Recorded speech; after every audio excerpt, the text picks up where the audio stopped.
Γεια σας. Γεια σας. Σήμερα θα μιλήσουμε για τους μπιντέβες στο Βυζάντιο ή για την πυρηνική φυσική. Τι προτιμάτε? Ήτανε... Ένα δίλημμα έχουμε. Αποφασίστε.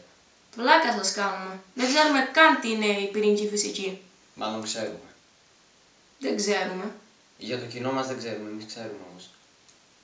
Δεν ξέρω καν τι δεν ξέρω. Όχι. Τέλος πάντων. Τέλος πάντων, γεια σας. Γεια σας. Το ξανά είπαμε αυτό. Πάμε στο Ναι. θέμα μας. Στο θέμα μας. Θα μιλήσουμε για διάφορες ενοχλητικές, σαν τικ μπορώ να το πω, που έχουν κάποιοι άνθρωποι. Πρώτο τικ. Που σου τις πάνε. Πραγματικά. Κάποιοι άνθρωποι τρώνε έτσι. Με ανοιχτό το στόμα. Γεια σου. Ωραία με σήμερα. Όπου σε βλέπω αηδιάζω. Φτάνει. Δεν πάω να με σχολιάσω. Όταν κάποιοι... Εσύ που μας βλέπεις. Μπορείς. Δεν μπορείς. Άμα δεν... Έτσι. Βασικά, συγγνώμη, δεν σας υπενθύμησα να φέρετε και ένα κουβάλι εμετό πριν το βίντεο. Σας το λέω τώρα. Δεν πιστεύω να πειράζει. Δεν πιστεύω να κάνετε καν εμετό με αυτό.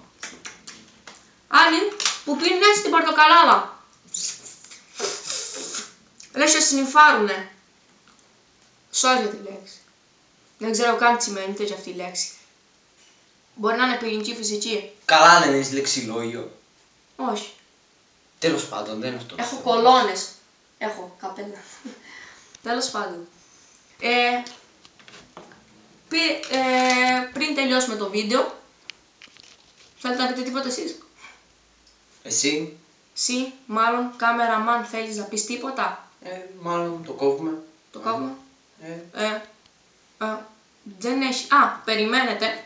Κάντε like Και subscribe. comment.